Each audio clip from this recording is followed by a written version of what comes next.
It's 1 a.m. still. I'm still talking about Paper Mario. It's when you play Sticker Star or Color Splash. It just I've always wondered, like, the gameplay is fine. Even in Origami King, the gameplay is fine enough. A lot of people are bothered by the RPG issues, and I kind of bandwagoned for the longest time. But I think that's not entirely the issue. The ring is divisive in Origami King. And to me, personally, it just got too repetitive. The same puzzles were used over and over again, and it stopped being fun when you do the same one again. The combat isn't amazing, but that's not the issue to me. To me, the issue is that nothing feels serious or real. It feels like everything is phoned in and just a bottle of, like, cliches.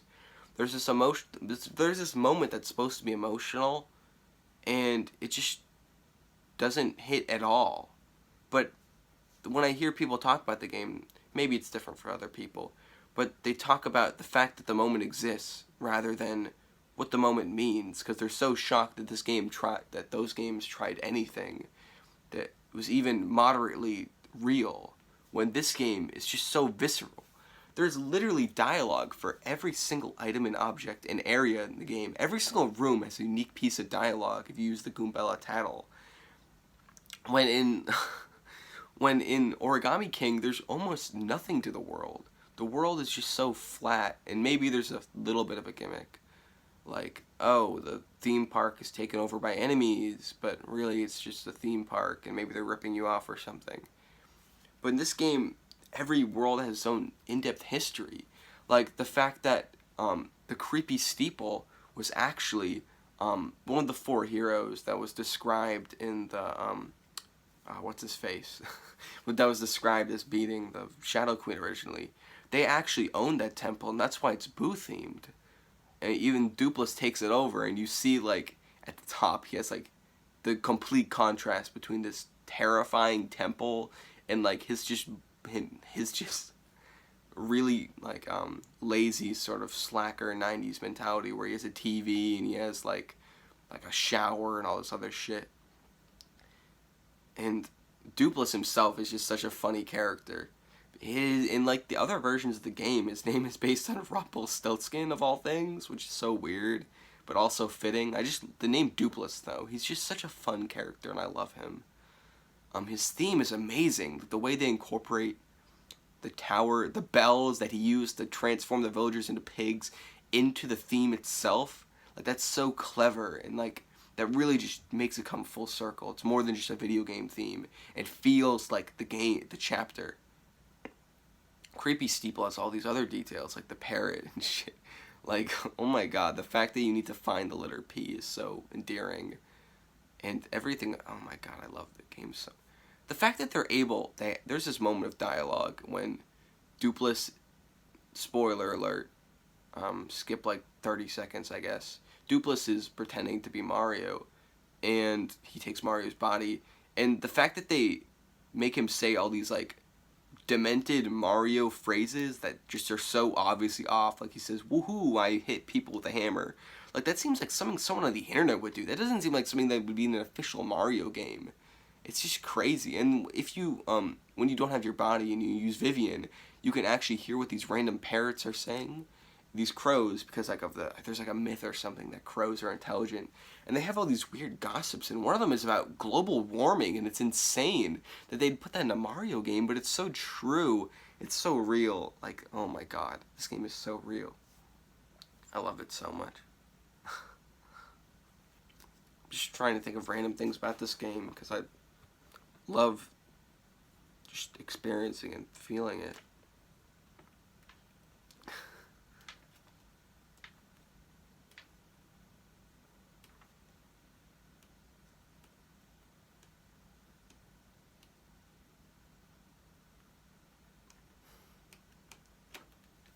The music in this game. That's another thing. The music in this game is on a different level. First of all, I love how this extends out and you can see the entire magical map. The map has such a beautiful design. I love how it changes when you get different chapters. But the music in this game, it is so energetic, but still grounded in a way that has that infectious hook of pop music while still being consistent and being pleasant, I guess.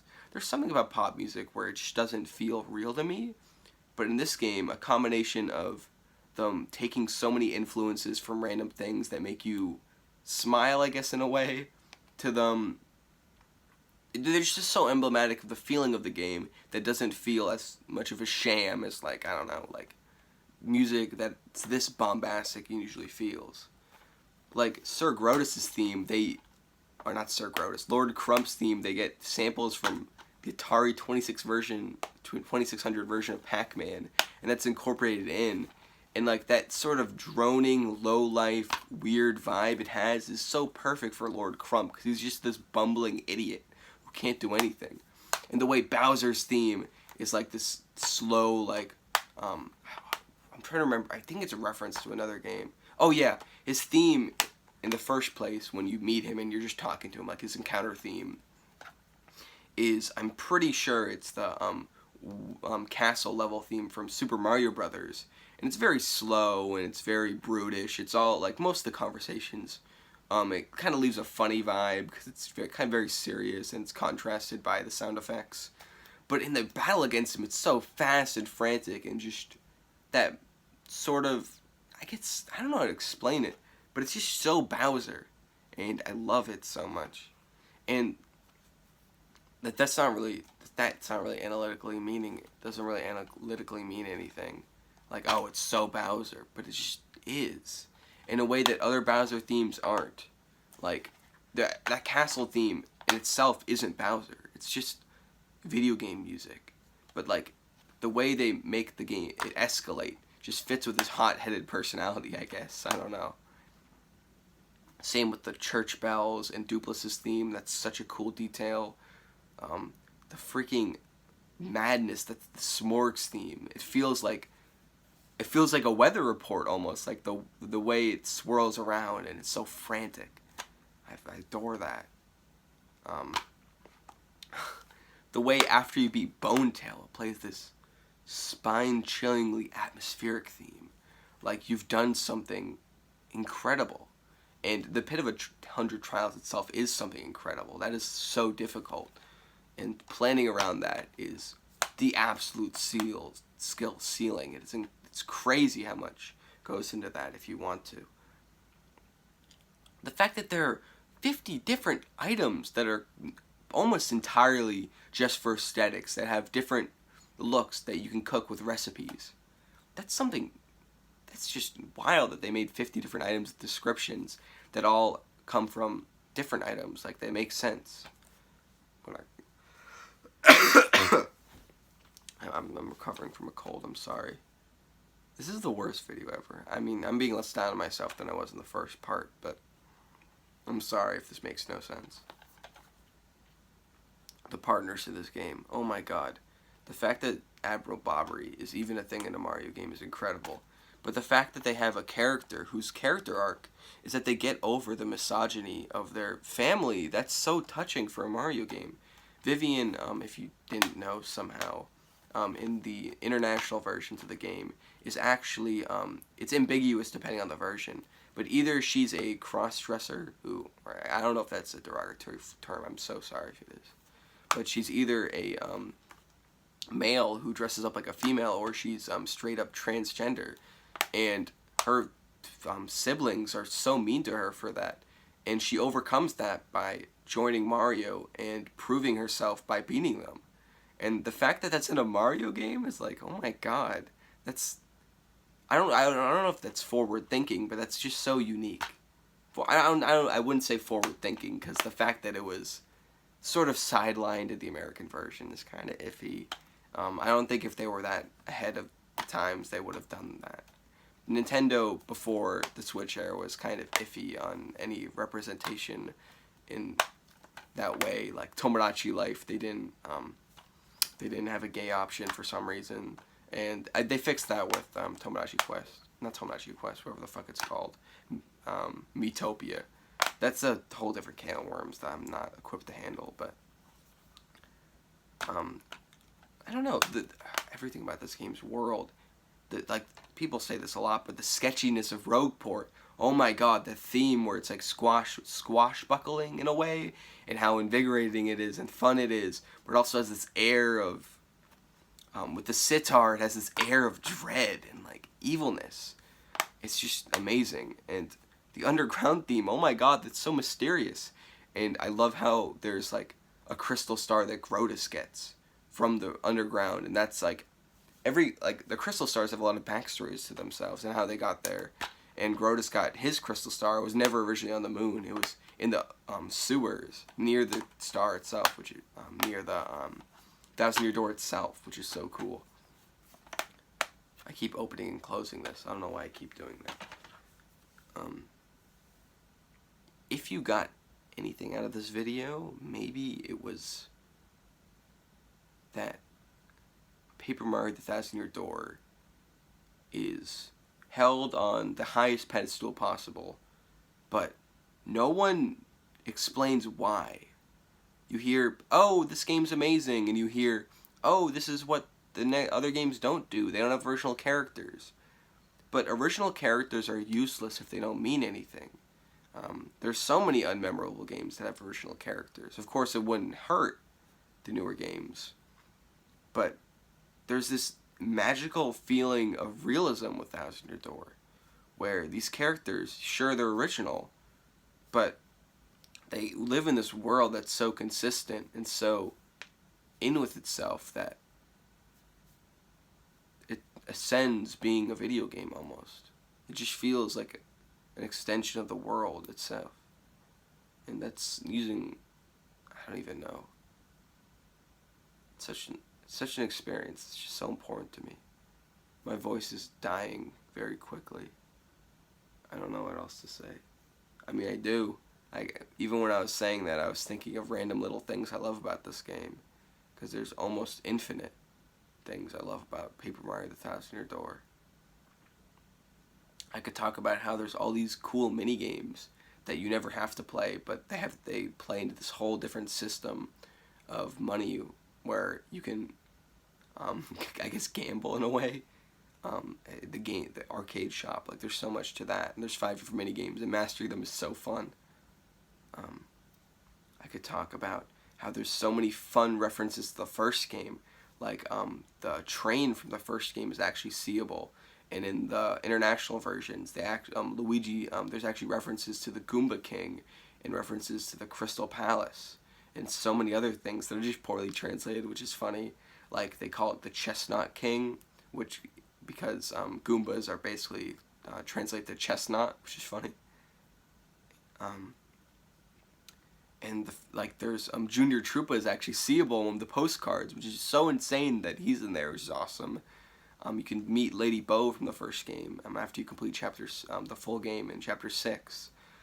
Parakarry's in the beginning all the way there. There's just so much stuff I could keep thinking, and even if it's not entertaining, I could list off amazing little details in this game. It's just, the world is so thorough. The chalk line of Toad, like, that was taken out. They have like a dead person chalk outline for Toad. Toad's dead. Oh my god. The whole East versus West Rogueport thing, where the West side is owned by the Mafia and the East side is owned by these ruffians, and they even have like characters like Gus who like have this amazing like this. They're so simple, but the fact that they have a character, it's like, oh yeah, that's Gus. You have to fight him to get to the other side, or else you could pay forever. And it's like, that's such a weird scenario, but it really gets into the role of Mario in this game. It's a role-playing game, I guess, and you feel like you're in the role. And it's a game. And you play it. I guess that's what makes it, the new Paper Mario game's not a role-playing game. Because you're taking the role of Mario, but Mario is less special. He's not all there, you know. Or maybe he is all there. In this game, he really upped the value. I don't know. still don't know if I'm gonna upload this. Like, when I was just researching dialogue in the game, I almost like started crying because I love the game so much. And I realized I couldn't explain that in like a wall of dialogue. You just have to like play the game. But the thing is, with such an experience like Paper Mario, I don't even know if you'd get anything out of it. Or you would get anything, but I don't know if you get that deeper appreciation if you didn't grow up with the game. And because the game was on the fucking GameCube in 2004, I'm guessing only a specific devoted set of Nintendo super fans really know what I'm like, know the feeling. But it's just such a beautiful game, and every part of it just, I don't know, it's just infinite. It's infinite. As I was saying, I was like getting so emotional, like listening to all the music again and reading random dialogue and little details and how everything's interconnected and how clever the game is with its twists and turns. It's just, oh my god. The way the Shadow Sirens are so integral to the game, and the fact that they're actually seen. Vivian's actually the one that gives Peach the magical box in the beginning. And the way that so cleverly ties into her relation to the Shadow Queen and how they were originally partners, that's freaking awesome. I don't know. I can't explain it. I think games are almost more meaningful than other forms of entertainment because of the connections you make with them. Like it's less about watching and more about feeling. And I think Nintendo games capitalize on that the most. But what they lack usually is story, or there's a cap to that story. There's a limit to how much you can get out of Super Mario World. But this 1,000-Year Door, there's no limit. And it's almost infinite. And you can see how huge Nintendo fans love it when there almost seems like there's like infinite content. And like Pikmin 2, in a way, I feel like if I was more into the original Pikmin gameplay and less of into the 3 gameplay, that might be, like, there's so many Pikmin fans who say that's their favorite game. And if you play it without, like, understanding, without having that experience developmentally, it just doesn't make sense. It's like, oh, this one's extremely difficult, and it's procedurally generated, and there are all these boring caves. I mean, not boring, depending on who you are, I guess. But that experience of just loving something when you're young and always being able to come back to it and learn something new, that's so, it's uncovering so much depth to that feeling. You just keep going and going. You can do that forever. And that's how some Nintendo games in that era just stick with you. Metroid Prime is the same way. I'm sure that people, when they played it as kids, didn't scan everything. But then once you do, you just learn about the ecosystem and how the space pirates doom themselves and that whole ordeal, and it just gets deeper and deeper the more you go. And it's so explained so thoroughly. I think scanning, it was a popular mechanic back then in Japan. It was mentioned in the Metroid Prime development that Japanese players liked scanning and American players didn't like it. But that idea of like having something to learn about every part of the game and having a way to like access that information is really not just novel, it's also, it helps people connect to these games more on a level that's deeper than just playing it, because you truly understand almost what the developers intended. You like figure out the logic to everything. And I think Luigi's Mansion was the same way. Maybe I know this is such a shitty bullshit video, but I think I'm coming to like conclusion where these games focus on making realistic worlds paid off in the long run because those worlds stick with you forever. Super Mario Sunshine is the same way. Isle Delfino isn't as in-depth, but there are things that change. Like, Oh my god, this is just becoming another GameCube video.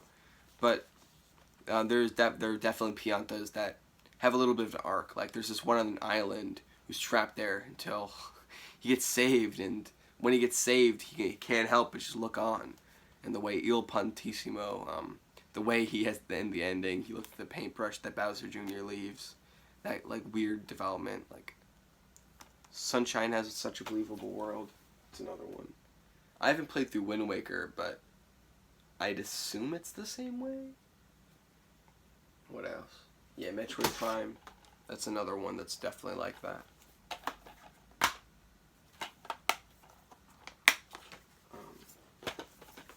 I don't think Wario World is like that. I guess I have it, so I'll bring in these games in specific. These are the ones where the worlds are just so in depth that they feel real. And above all, that is what keeps these games relevant. Because even though the gameplay can be surpassed, that feeling is not, they haven't even attempted to reconnect to that.